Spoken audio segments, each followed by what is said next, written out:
Constructed between 1732 and 1756 as the State House of the Province of Pennsylvania, Independence Hall is considered a fine example of Georgian architecture. From 1775 to 1783, this was the meeting place for the Second Continental Congress. It was in the assembly room of this building that George Washington was appointed Commander-in-Chief of the Continental Army in 1775, and the Declaration of Independence was adopted on July 4, 1776. In the same room, the design of the American flag was agreed upon in 1777.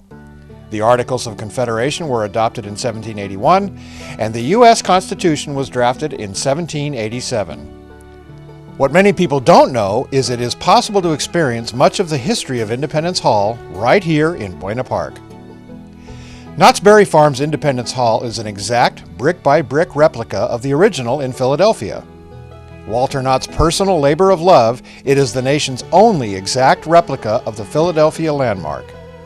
The building is the center of Knott's Adventures in Education school program, experienced by 100,000 elementary-aged children annually, with on-site lessons on American history, science, and nature. The hall also offers exhibits, historical reenactments, and other free admission presentations throughout the year, including the park's annual display of the Vietnam Moving Wall Memorial during Veterans Week. The Independence Hall replica was built by the Knott family as a permanent free admission reminder of two famous events: the signing of the Declaration of Independence and the signing of the U.S. Constitution. An avid proponent of American history and values, Walter Knott constructed the building for the millions of West Coast families unable to travel to Philadelphia to tour the original. Consistent with Walter Knott's wishes, Knott's Independence Hall will remain a free admission facility. First thing, looking at this monument here, what's the man on there holding in his right hand? A plow. A gun. A gun. A gun. What kind of a gun? Musket. A musket. Y'all know the difference between a musket and a rifle? Musket shoots a little round ball, smooth bore, very inaccurate. It's only accurate to 20 or 30 yards. It was the weapon used mainly by both the British and the colonials, the Minutemen, the colony patriots.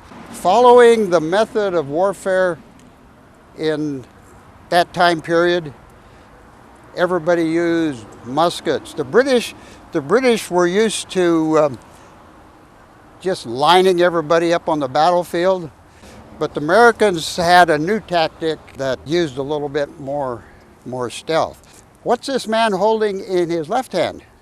A plow. So what did he do for a living? He is a farmer. But during the Revolutionary period, he was called something else. Starts with an M. Minuteman. So he represents the Minutemen of the Revolutionary period. The spies in the colonial camp knew that the British were coming, but they didn't know if they were coming across the land bridge. If you're familiar with Boston, there's a land bridge to the south, or across Charles River to the north. They had a code set up to notify Paul Revere and the other riders about how they were coming. 1 if by land, 2 if by sea. A very well-known saying that you heard in probably the 3rd or 4th grade. What he actually yelled out was, "The regulars are out. The regulars are out." That meant the regular British soldiers, because a lot of times the British would go out in 2s or 3s or 4s or 5s and just wander around and see what the colonists were up to. But he said, the regulars are out. That meant the real fighting British troops were out. So at about daybreak on April 19th, 1775, Captain John Parker with his about 75 Minutemen confronted about 300 British soldiers on the Lexington Green. Captain Parker told his men, "Stand your ground, men, but don't fire unless fired upon." Somebody fired a shot. History doesn't tell us who fired the shot, but the British musketeers opened up with their muskets, and within a few seconds, 8 Minutemen lie dead or dying on the Lexington Green. By the rude bridge that arched the flood, their flag to April's breeze unfurled. Here once the embattled farmers stood and fired the shot heard round the world. This building is an exact replica of the one in Philadelphia. Walter Knott, a great modern-day American patriot, knew that most of the people in this area would not be able to go back to Philadelphia and visit the real Independence Hall, so he had this hall built here. Construction was started in 1965. It was completed dedicated in July of 1966. And what day in July do you think it was dedicated? July 4th. You'll see when we go inside, there is a 17th century French carriage that Walter and Cordelia rode in on the day of the dedication. This building is made with 120,000 signature bricks. Why do I call them signature bricks? They're the same size and shape of the ones in the real Independence Hall. They didn't just go out to a brickyard and purchase any old bricks. These are special handmade bricks. This building is 169.5 feet tall to the very tip of the weather vane. At about the 85 to 100 foot level, there's a clock there with 4 faces, facing north, south, east, and west, driven by a central motor. So when this part of the building was completed in Philadelphia in 1832, just about anybody in Philadelphia could look out their front door, back door, side door, see what time it was. So on the bottom floor of this building on your right, we'll be going in there a little bit later, is a 40-foot by 40-foot room called the Declaration Chamber, or the Assembly Room. This is where the Second Continental Congress met in 75 and then again in 1776. On the left-hand side of the bottom floor is another 40 by 40 foot room that in the real building is the Supreme Court room. We have it here as a museum. So why is this building so important in our early American history? The Declaration of Independence was discussed, written, voted on, and signed right here in Independence Hall. You can think of it as a letter to King George of England that says, "We want to be free."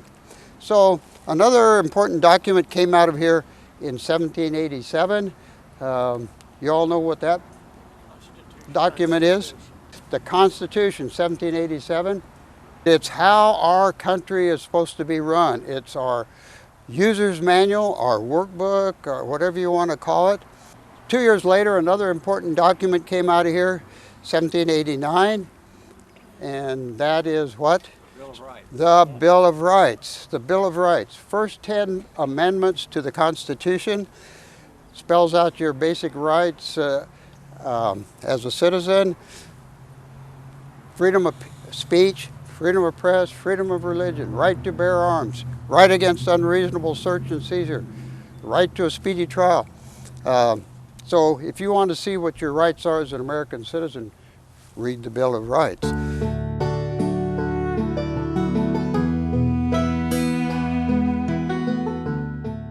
We're in the bell room of Independence Hall.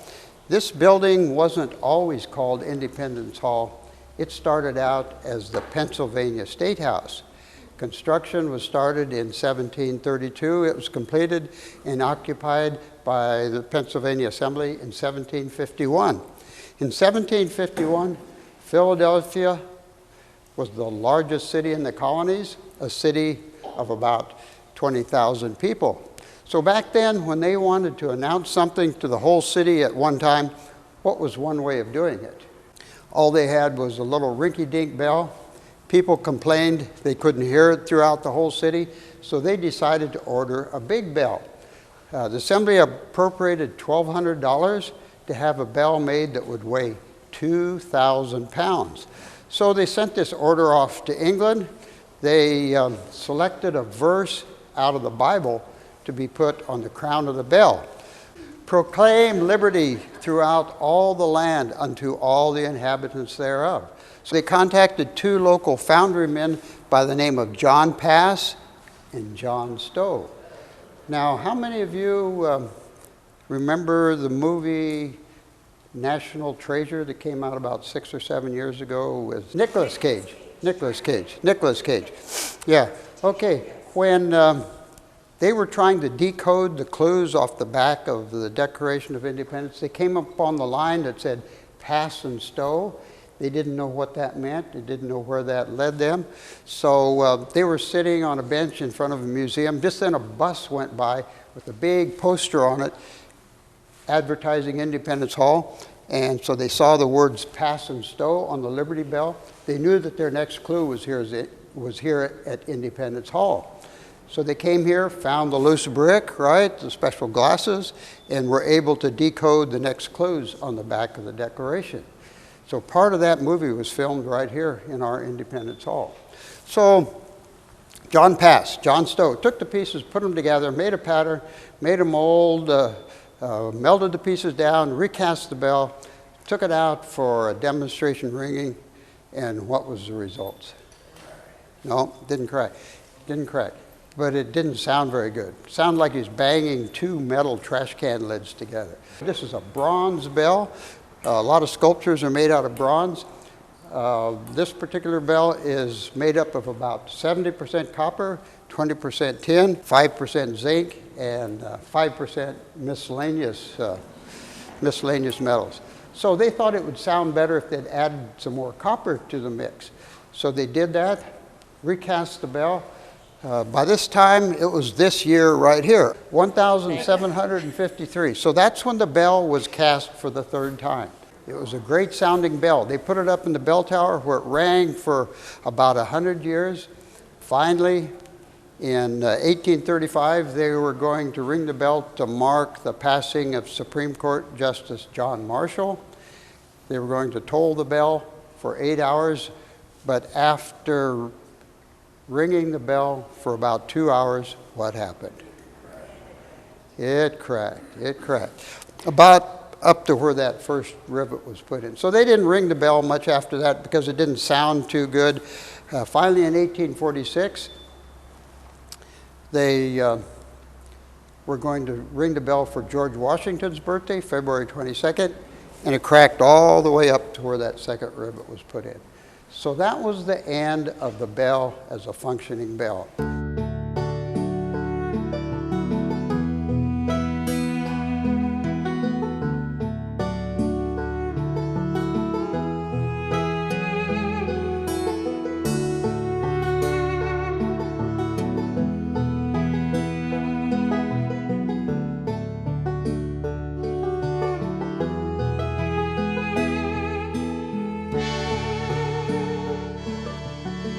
Okay, I want you to pretend this is the spring of 1776. The spring of 1776. The Second Continental Congress is meeting here in Philadelphia. It's a meeting of delegates from the 13 colonies. One of the delegates to the Congress is a man named John Adams. So he's here in Philadelphia. Now, who is the wife of John Adams? Abigail. So John is here in Philadelphia, and Abigail is at home alone on her farm in Braintree, Massachusetts, which is just south of Boston. Abigail was one of the first women to fight for women's rights, because in 1776 in Massachusetts, could women vote? No. Could they own property? No. Let's give a warm welcome to Abigail Adams. Good. You brought me friends, sir. Where are you from? We're from Arizona. Mississippi. Some people did. Is that near Boston? No.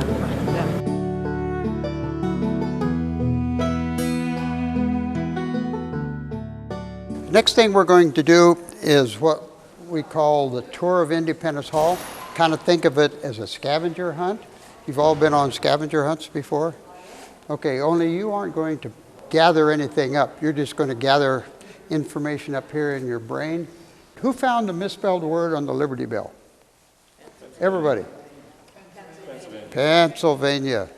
Whose name is Pennsylvania named after? Where did it get its name? William Penn. William Penn. Yeah, back in the 1600s, King Charles of England borrowed a lot of money from the Penn family, and so to pay him back, King George gave him the whole colony of Pennsylvania.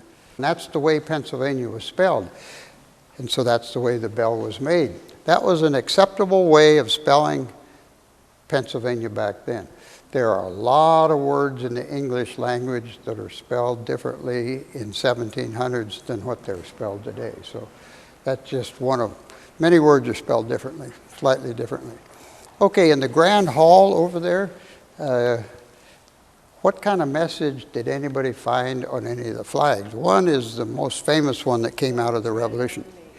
Don't tread on me. There wasn't such a name as a country, United States, in 1776 when Thomas Jefferson was writing the Declaration of Independence. So when you put that title on there, he didn't capitalize it.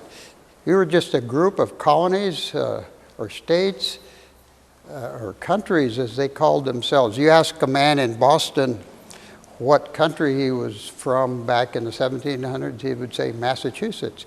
Okay, so then let's end with the Pledge of Allegiance. Ready? Begin. I pledge allegiance to the flag of the United States of America and to the republic for which it stands, one nation, under God, indivisible, with liberty and justice for all.